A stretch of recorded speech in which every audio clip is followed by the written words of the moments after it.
ಸ್ನೇಹಿತರೆ, ಮೀಡಿಯಾ ಮಾಸ್ಟರ್ಸ್ಗೆ ಸ್ವಾಗತ ಸುಸ್ವಾಗತ. ಗೆಳೆಯರೆ, ಅದು ಮಬ್ಬುಗತ್ತಲು ಆವರಿಸ್ತಾ ಇದ್ದ ಸಮಯ.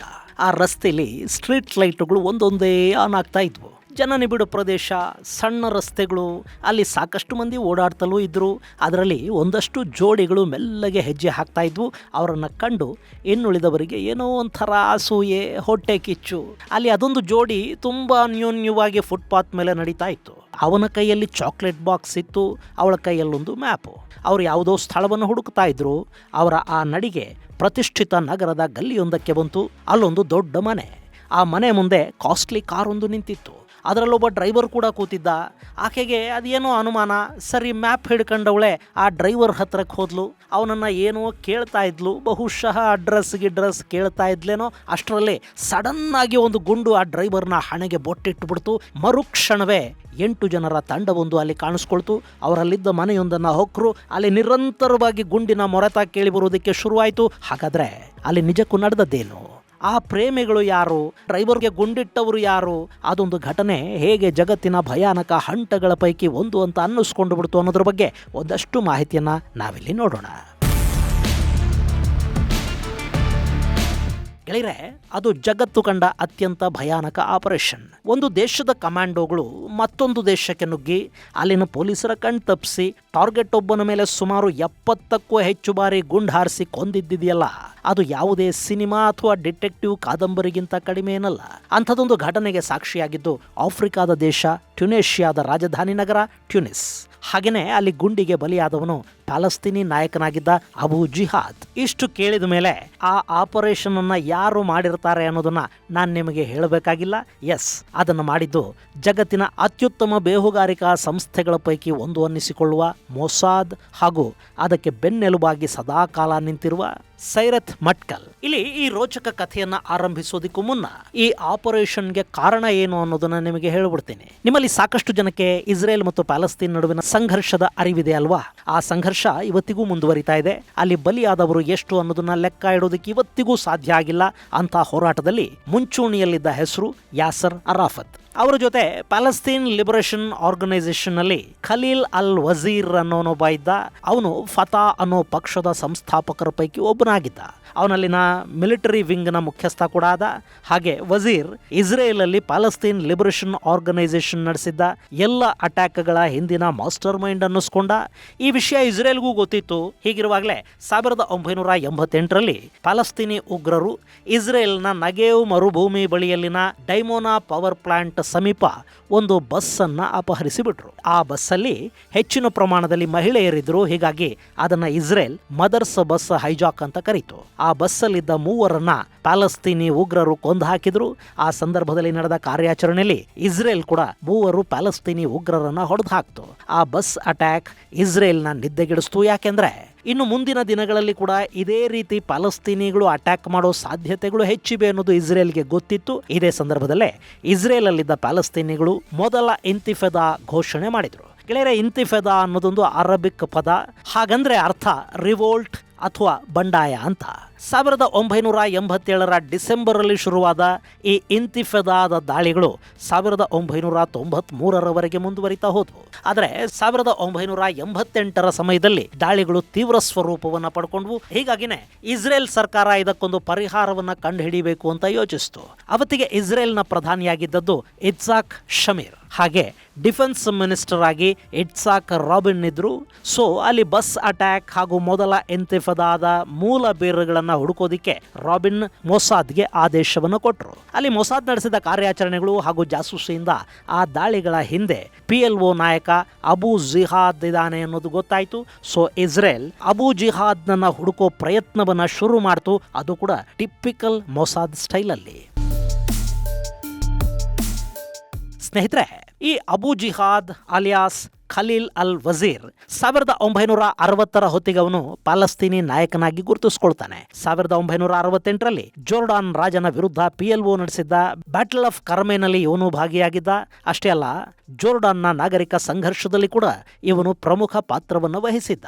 ಯಾಸರ್ ಅರಾಫತ್ಗೆ ತುಂಬಾ ಹತ್ತಿರ ಇದ್ದ ಅಬು ಜಿಹಾದ್ ಪ್ರಮುಖ ಪ್ಯಾಲೆಸ್ತೀನಿ ನಾಯಕ ಅಂತಲೇ ಗುರುತಿಸಿಕೊಂಡ. ಹೀಗಾಗಿ ಇಸ್ರೇಲ್ ಅವನ ಮೇಲೆ ಕಣ್ಣಿಟ್ಟಿತ್ತು. ಆದ್ರೆ ಅವನು ಇಸ್ರೇಲ್ ಮತ್ತು ಪ್ಯಾಲೆಸ್ತೀನ್ಗಳನ್ನ ಬಿಟ್ಟು ಟ್ಯುನೇಷಿಯಾದಲ್ಲಿ ಆಶ್ರಯ ಪಡ್ಕೊಂಡ. ದೇಶ ಬಿಟ್ಟು ಹೋಗ್ಬಿಟ್ಟಿದ್ದಾನೆ, ಹಾಳಾಗಿ ಹೋಗ್ಲಿ ಅಂತ ಇಸ್ರೇಲ್ ಕೂಡ ಸಣ್ಣಗೆ ಯಾಮಾರ್ತು. ಆದ್ರೆ ಅಬು ಜಿಹಾದ್ ಟ್ಯುನೇಷಿಯಾದಲ್ಲಿ ಕೂತ್ಕೊಂಡೆ ಇಸ್ರೇಲ್ ಅಲ್ಲಿ ಆಟ ಕಟ್ಟೋದಿಕ್ಕೆ ಶುರು ಮಾಡ್ದ. ಇದು ಗೊತ್ತಾದ ನಂತರ ಅಬು ಜಿಹಾದ್ಗೊಂದು ಹೂರ್ ಟಿಕೆಟ್ ಕೊಡಿಸೋದಿಕ್ಕೆ ಇಸ್ರೇಲ್ ಪ್ಲಾನ್ ಮಾಡ್ತಾ ಹೋಯ್ತು. ಅಲ್ಲಿ ಅವನನ್ನು ಕೊಲ್ಲೋದು ಹೇಗೆ? ಏರ್ ರೈಡ್ ಮಾಡಿ ಬಾಂಬ್ ಹಾಕೋದಾ, ಮಿಸೈಲ್ ಟಾರ್ಗೆಟ್ ಮಾಡಿ ಉಡಾಯಿಸೋದಾ, ಅವನು ಓಡಾಡೋ ಕಾರಲ್ಲಿ ಬಾಂಬ್ ಬಿಟ್ಟು ಬಿಡೋದಾ, ಅಥವಾ ಅವನನ್ನ ವಿಷ ಹಾಕಿ ಕೊಲ್ಲೋದಾ? ಹೀಗೆ ಸಾಕಷ್ಟು ಆಯಾಮಗಳಲ್ಲಿ ಇಸ್ರೇಲ್ ಯೋಚನೆ ಮಾಡ್ತು. ಆದ್ರೆ ಅದ್ಯಾವುದೂ ಕೂಡ ಸೂಕ್ತ ಅಂತ ಅನ್ನಿಸ್ಲಿಲ್ಲ. ಯಾಕೆಂದ್ರೆ ಅವನಿದ್ದ ದೇಶ ಇಸ್ರೇಲ್ನಿಂದ 1,500 ಮೈಲಿಗಳಷ್ಟು ದೂರದಲ್ಲಿತ್ತು. ಅವನ ಸುತ್ತ ಬಿಗಿಯಾದ ಭದ್ರತೆ ಇತ್ತು. ಹೀಗಾಗಿ ಒಂದೇ ಒಂದು ತಪ್ಪು ಹೆಜ್ಜೆ ಇಟ್ಟರೂ ಕೂಡ ಅಲ್ಲಿ ರಾಜತಾಂತ್ರಿಕ ಸಮಸ್ಯೆಗಳು ಉಂಟಾಗ್ತಾ ಇದ್ವು. ಹೀಗಾಗಿ ಅವನನ್ನ ಕೊಂದು ಮುಗಿಸೋದು ಸುಲಭದ ಕೆಲಸ ಅಲ್ಲ ಅನ್ನೋದು ರಾಬಿನ್ಗೆ ಗೊತ್ತಿತ್ತು. ಹೀಗಾಗಿನೇ ಅವರು ಅಲ್ಲಿ ಅಬು ಜಿಹಾದ್ನ ಹೊಡೆಯೋದಿಕ್ಕೆ ಅಂತಲೇ ಒಂದು ಅದ್ಭುತ ಪ್ಲಾನ್ ಅನ್ನ ಸಿದ್ಧ ಮಾಡಿದ್ರು ಮತ್ತು ಆ ಕಾರ್ಯಾಚರಣೆಗೆ ಮೊಸಾದ್ ಅನ್ನ ಕಣಕ್ಕಿಳಿಸಿದ್ರು. ಅದು ಅತ್ಯಂತ ರಿಸ್ಕಿ ಪ್ಲಾನ್ ಆಗಿತ್ತು. ಟ್ಯುನಿಸ್ ನಗರದ ಒಳಕ್ಕೆ ಕಮಾಂಡೋಗಳನ್ನು ನುಗ್ಗಿಸಿ ಅಬು ಜಿಹಾದ್ ಅನ್ನ ಅವನ ಮನೆಯಲ್ಲೇ ಹೊಡೆದುಕೊಳ್ಳೋ ಪ್ಲಾನ್ ಅದು. ಅಂಥದ್ದೊಂದು ದೊಡ್ಡ ಆಪರೇಷನ್ಗೆ ಕೇವಲ ಮೊಸಾದ್ ಒಂದೇ ಸಾಕಾಗೋದಿಲ್ಲ ಅನ್ನಿಸಿದಾಗ ಅಲ್ಲಿಗೆ ಎಂಟ್ರಿ ಕೊಟ್ಟಿದ್ದು ಸೈರತ್ ಮತ್ಕಾಲ್. ಅವತ್ತಿಗೆ ಈ ಕಮಾಂಡೋ ಪಡೆಯ ಮುಖ್ಯಸ್ಥರಾಗಿದ್ದವರು ಎದು ಬರಾಕ್. ಈ ಎದು ಬರಾಕ್ ಮುಂದೆ ಇಸ್ರೇಲ್ನ ರಕ್ಷಣಾ ಸಚಿವರಾಗ್ತಾರೆ, ಇಸ್ರೇಲ್ನ ಪ್ರಧಾನಿ ಕೂಡ ಆಗ್ತಾರೆ. ಅಂಥ ಬರಾಕ್ ಅವತ್ತಿಗೆ ಸೈರತ್ ಮತ್ಕಲ್ ಕಮಾಂಡೋ ಪಡೆಯ ಮುಖ್ಯಸ್ಥರಾಗಿದ್ರು. ಸೊ ಅವರಿಗೆ ಕಾರ್ಯಾಚರಣೆಯ ನೇತೃತ್ವವನ್ನು ವಹಿಸಿಕೊಡ್ಲಾಯಿತು. ಅಲ್ಲಿಂದ ಶುರುವಾಗಿದ್ದು ಸೈರತ್ ಮತ್ಕಲ್ ಮತ್ತು ಮೊಸಾದ್ನ ಗೇಮ್. ಮೊದಲಿಗೆ ಕಮಾಂಡೋಗಳನ್ನ ಸಮುದ್ರ ಮಾರ್ಗದ ಮೂಲಕ ಅಂದ್ರೆ ಮೆಡಿಟರೇನಿಯನ್ ಸಮುದ್ರದ ಮೂಲಕ ಟ್ಯುನಿಸ್ಗೆ ಕರೆತರಲಾಯಿತು. ಆನಂತರ ಅಲ್ಲಿ ಯಾರಿಗೂ ಅನುಮಾನ ಬಾರದ ಹಾಗೆ ಅವರು ಸುಮಾರು 2.5 ಕಿಲೋಮೀಟರ್ ದೂರದಲ್ಲಿನ ಅಬು ಜಿಹಾದ್ನ ಮನೆಯ ಬಳಿಗೆ ಹೋಗಬೇಕಿತ್ತು. ಅದು ಅತ್ಯಂತ ಭದ್ರತೆಯಲ್ಲಿರೋ ಮನೆ. ಅಲ್ಲಿ ಕೇವಲ ಟ್ಯುನೇಷಿಯಾದ ಪೊಲೀಸರು ಮಾತ್ರ ಅಲ್ಲ, ಅವರ ಜೊತೆ ಪ್ಯಾಲೆಸ್ತೀನಿ ಲಿಬರೇಷನ್ ಆರ್ಗನೈಸೇಷನ್ನ ಸದಸ್ಯರು ಕೂಡ ಆ ಮನೆಯ ಸುತ್ತ ಕಾವಲು ಕಾಯ್ತಾ ಇದ್ರು. ಹೀಗಿರುವಾಗ ಸುಲಭವಾಗಿ ಆ ಮನೆ ಹೊಕ್ಕು ಅದರಲ್ಲಿರೋವನನ್ನ ಕೊಂದು ಹಾಕೋದಾದರೂ ಹೇಗೆ? ಅದಕ್ಕಾಗಿ ಬರಾಕ್ ದೊಡ್ಡ ಪ್ಲಾನ್ ಅನ್ನೇ ಮಾಡಿದ್ರು. ಈ ಹಿಂದೆ ಇದೇ ರೀತಿಯ ಕಾರ್ಯಾಚರಣೆಯೊಂದರಲ್ಲಿ ಎದು ಬರಾಕ್ ಭಾಗಿಯಾಗಿದ್ರು. ಆ ಅನುಭವವನ್ನು ಅವರು ಬಳಸ್ಕೊಂಡ್ರು. ಮೊದಲು ಕಮಾಂಡೋಗಳನ್ನ ಟ್ಯುನಿಸ್ ನಗರದ ಒಳಕ್ಕೆ ಕಳಿಸಿದ್ರು. ಅಷ್ಟೊತ್ತಿಗಾಗಲೇ ಮೊಸಾದ್ನ ಏಜೆಂಟರು 3 ಕಾರುಗಳನ್ನ ಬಾಡಿಗೆಗೆ ಪಡ್ಕೊಂಡು ಅವುಗಳನ್ನ ಬೀಚ್ ಸೈಡ್ ಅಲ್ಲಿ ನಿಲ್ಲಿಸಿ ಆಗಿತ್ತು. ಹಾಗೇನೆ ಈ ಕಮಾಂಡೋಗಳಲ್ಲಿಗೆ ತಲುಪೋ ವೇಳೆಗಾಗ್ಲೇ ಟ್ಯುನಿಸ್ ನಗರದ ಮತ್ತೊಂದು ಭಾಗದಲ್ಲಿ ಒಂದು ಗಲಭೆಯನ್ನ ಸೃಷ್ಟಿ ಮಾಡಿ ಇಡೀ ನಗರದ ಪೊಲೀಸರ ಗಮನವನ್ನ ಅತ್ತ ಕಡೆಗೆ ಸೆಳೆಯಲಾಯಿತು. ಅಲ್ಲಿಗೆ ಬೀಚ್ ಸೈಡ್ ತುಂಬಾನೇ ಕ್ಲಿಯರ್ ಆದಂತಾಯ್ತು. ಗೆಳೆಯರೆ, ಆ ಕಮಾಂಡೋಗಳಿದ್ದ ಕಾರುಗಳು ಅಬು ಜಿಹಾದ್ನ ಮನೆಯ ಕಡೆಗೆ ಹೊರಟವು.